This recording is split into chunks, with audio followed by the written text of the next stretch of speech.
Bonjour à tous et à toutes. Et encore, je me présente pour ceux qui ne me connaissent pas. Je suis Karano Diaby, ingénieur télécom et chargé d'études et de projets en réseau de télécommunications. En fait, ça va faire la troisième vidéo d'affilée sur la problématique liée à la qualité du réseau de l'Internet et aussi de tout ce qui est offre de services du numérique en Guinée. Donc, j'avais dit dans la dernière vidéo que la prochaine vidéo allait parler principalement du profil type de l'entreprise que la Guinée devait mettre en place pour construire un réseau d'infrastructures métropolitaines de fibre optique. Parce que, comme vous le savez, en Guinée, nous avons le backbone national qui a fini sa part du boulot, et aussi nous avons la GILAB qui gère l'atterrissage du câble sous-marin de fibre optique. Mais aujourd'hui, le problème se situe où? Le problème, c'est entre, je peux dire, le consommateur, les citoyens, la population. Comment relier de manière efficace les données venant des différents services utilisés par les citoyens au réseau national du backbone. C'est ça le truc. Ce sont ces difficultés actuelles en Guinée. Et c'est la raison pour laquelle vous aurez sur les opérateurs actuellement, même pas, ça date pas d'aujourd'hui, je peux dire ça date de plusieurs années, même des simples appels entre citoyens, ça ne passe pas. Vous pouvez appeler un numéro qui est juste à côté de vous, ça ne passera pas. Et soit on vous dira que le correspondant est hors de la zone de couverture ou il est injoignable. Les raisons peuvent être multiples. Parce que ça peut être soit un problème technique chez un opérateur, mais en Guinée, aujourd'hui, la raison principale du niveau de dégradation de tout ce qui est service lié aux télécommunications, c'est un problème d'infrastructure métropolitaine. Pour ça, pour régler ces problèmes, voici quel type d'entreprise que la Guinée doit mettre en place. D'abord, il s'agit d'un opérateur d'infrastructure, c'est-à-dire une entreprise qui peut construire les infrastructures et poser des équipements du réseau. Parce que les infrastructures, c'est soit quand on parle du génie civil, c'est soit un aérien qui peut faire des études pour poser des poteaux, ou travailler là où c'est possible, travailler avec l'EDG, qui est l'électricité de Guinée, qui a déjà des poteaux électriques, tout en respectant les règles d'ingénierie, et poser des poteaux là où il n'y a pas d'infrastructure d'électricité. Ça, c'est quand c'est des poteaux. Et aussi une entreprise qui est capable de construire du génie civil, de poser des fourreaux qui peuvent être utilisés, qui peuvent être mutualisés, peu importe le nombre d'entreprises prestataires, fournisseurs ou prestataires dans le domaine du numérique, ou que ce soit du public aussi, lié à l'administration publique. Donc cette entreprise-là doit avoir les compétences nécessaires pour déployer ces réseaux-là et poser les équipements. Mais en amont à ça, cette entreprise, c'est l'opérateur d'infrastructure. Mais sauf que pour que cette entreprise puisse fonctionner de manière autonome, de manière tout à fait et techniquement, ait toutes les compétences pour faire son travail, ce que je conseille au gouvernement guinéen, c'est d'avoir un gestionnaire de réseau en amont. Le gestionnaire de réseau, ça peut être, l'État peut créer soit une structure, je vais dire bien une structure, ça peut être sous forme ça peut être une entreprise publique, ça peut être rattaché à Guinée Télécom, par exemple, pour donner de la force à Guinée Télécom. Mais moi, après, je vais parler de cette entreprise publique-là qui est en mort, qui est sous perfusion depuis plusieurs années. Donc, l'État va créer un gestionnaire de réseau. Un gestionnaire réseau. Ces gestionnaires réseau, ce sont soit des représentants, les profils des personnes qui vont composer cette entité-là, parce que je vais dire une entité. Et c'est pas cette entité, en fait, qui fait les travaux du génie civil ou qui fait le déploiement de l'infrastructure. Mais c'est l'interface, c'est le patron, bien, ce sont les patrons de l'opérateur d'infrastructure. Parce que l'opérateur d'infrastructure, l'infrastructure ne l'appartient pas. Je peux dire par exemple, quand ils vont lancer un appel d'offres pour recruter un opérateur d'infrastructure, l'État n'est pas obligé de créer une entreprise opérateur d'infrastructure. Mais l'État peut ouvrir ces secteurs-là pour que d'autres entreprises, que ce soit locales ou à l'international, toutes les entreprises qui peuvent être opérateurs d'infrastructure, peuvent candidater pour construire le réseau. Mais ça, c'est différent de la gestion du réseau.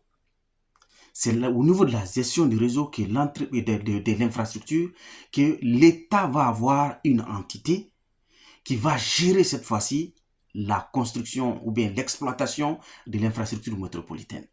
Par exemple, quand la SOSEB a déployé le backbone national, la SOSEB est gestionnaire de l'infrastructure. C'est pas la SOSEB, la SOSEB a peut-être à superviser, à coordonner la construction du réseau, mais c'est pas la SOSEB qui a construit le réseau techniquement. Je crois que c'est soit Huawei ou c'est pas, il y a en tout cas des entreprises qui ont été recrutées pour construire le backbone national. Mais la gestion du réseau revient à la SOSEB. C'est la même chose qui doit se passer avec le réseau métropolitain. Il faut avoir une entité, en tout cas une structure qui va être mise en place par l'État, qui va coordonner la construction de ces réseaux-là. Il ne faut pas que l'opérateur d'infrastructure soit au même moment gestionnaire de l'infrastructure. C'est possible, mais en Guinée, vu la suspicion, vu que les uns n'ont pas confiance aux autres, quand l'opérateur d'infrastructure devient gestionnaire de l'infrastructure, ça devient un problème.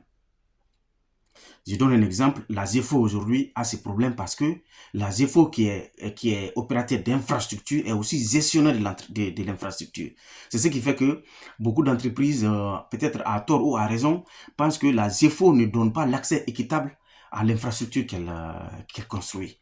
Et vu que Mouna est partie prenante, à la ZEFO, et à plus de 65% de la ZEFO appartient à Mouna.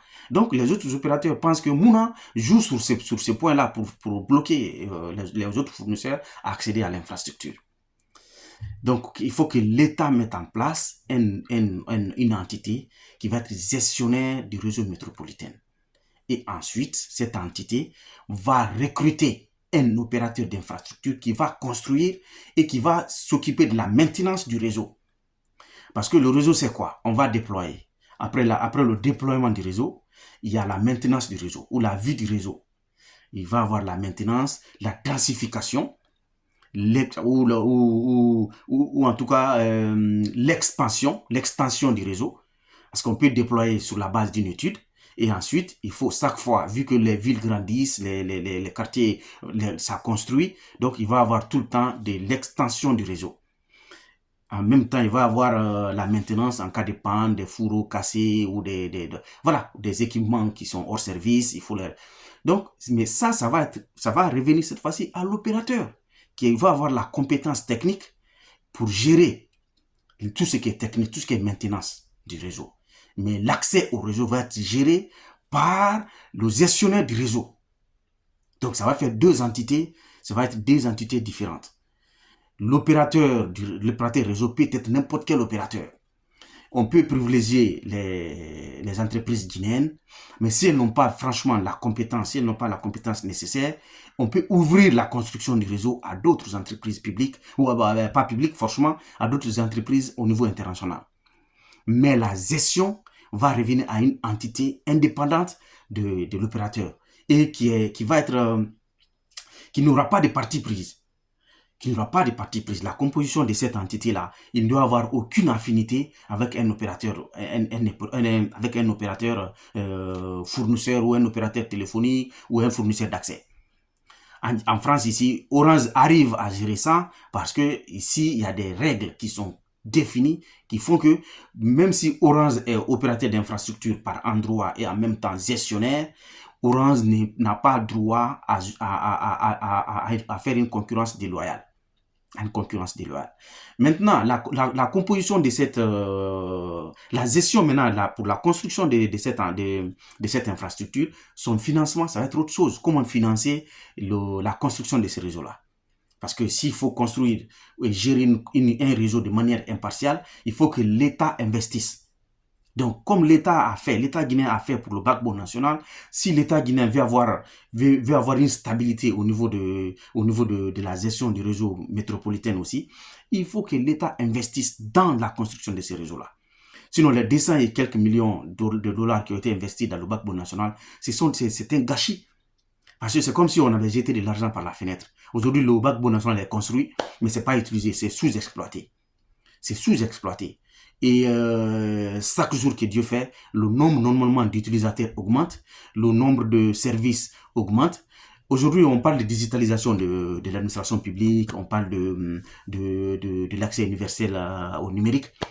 Mais il n'y a pas d'accès possible, il n'y a pas de digitalisation possible s'il n'y a pas d'infrastructure, de collecte, de transport, de distribution. Ce sont les trois là. Aujourd'hui, on peut considérer le backbone national comme le transport et peut-être collecte et transport, mais la distribution, il n'y en a pas. Il n'y a pas de distribution. Et donc, franchement, je vais pas trop durer sur la vidéo. C'est en résumé, l'État doit mettre en place une entité gestionnaire d'infrastructures ou un gestionnaire de réseaux, gestionnaire de réseau. Ça va être réseau métropolitain de la fibre optique. Et après la mise en place de cette entité-là, il faut recruter un opérateur d'infrastructure qui va construire un réseau solide, fiable, accessible et durable. C'est ça. Parce que c'est durable, il faut que ça soit durable. Et parce qu'il faut s'attendre à ce que tous les opérateurs, tous les fournisseurs utilisent cette infrastructure-là. Donc voilà un peu et ce que je voulais proposer, ce que je voulais donner comme information par rapport au type d'entreprise que l'État guinéen doit avoir aujourd'hui pour régler le problème d'infrastructure. Il y a d'autres solutions, mais vu le profil de notre pays aussi, et vu le domaine, vu le retard accusé, on n'a aucun réseau. Ce qu'il faut savoir, on n'a aucun réseau de cuivre. En Guinée, il n'y a pas de réseau cuivre. Maintenant, là, avant, il y en avait, mais ça n'a pas été développé. Le cuivre, c'est peut-être que dans la commune de Kaloum, avant. Mais aujourd'hui, ces infrastructures ont disparu. Vu que les travaux au niveau des voiries, les travaux ne sont pas mutualisés, même au niveau des grands projets. Tout ce qui est eau, tout ce qui est électricité, tout ce qui est construction des voiries, les travaux ne sont pas mutualisés. Donc, c'est ce qui fait qu'on n'a pas, aujourd'hui, on n'a pas de réseau de cuivre. C'est ce qui fait qu'on ne peut pas dire qu'on peut aller sur la base de quelque chose. Ici, il y a déjà le réseau cuivre qui est suivi dans la plupart du temps. C'est ce réseau qui est utilisé. Nous, on n'a pas de cuivre en Guinée. On n'a pas de réseau cuivre. C'est pourquoi il est important il est temps que l'État s'intéresse à ça pour arrêter le problème qui va arriver. Parce que le problème qui va arriver, chaque opérateur va construire son réseau. Il va avoir des poteaux partout, des câbles partout. Et chaque fois, il va y avoir des coupures parce que les gens, quand ils vont faire les travaux le long des routes, c'est pas mutualisé. Est-ce que les travaux publics sont informés? Ils sont obligés, dernièrement, la SOGEB était obligée de déplacer, je crois, un câble de transport, était obligé de déplacer un câble de transport parce que les travaux des travaux routiers arrivaient. Pourquoi ce problème-là s'est posé? Certainement parce qu'il n'y a pas eu de mutualisation des plans.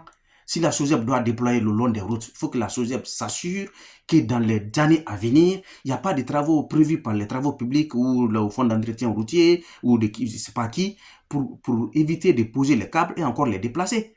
Soit les dévoyer ou voilà, le dévoiement. Et on peut pas le faire tout le temps. Donc, c'est quelque chose qu'il faut mutualiser. Les travaux doivent être mutualisés. Mais pour cela, il faut avoir d'abord un gestionnaire réseau et un opérateur d'infrastructure. Ces deux entités ne sont pas les mêmes. Donc, voilà un peu ce que je voulais dire concernant ces profils d'entreprise ou en tout cas d'entités que nous devons avoir en Guinée pour avancer dans la transformation digitale de notre pays. Et je vous remercie de votre écoute. Bonne soirée, c'est vous.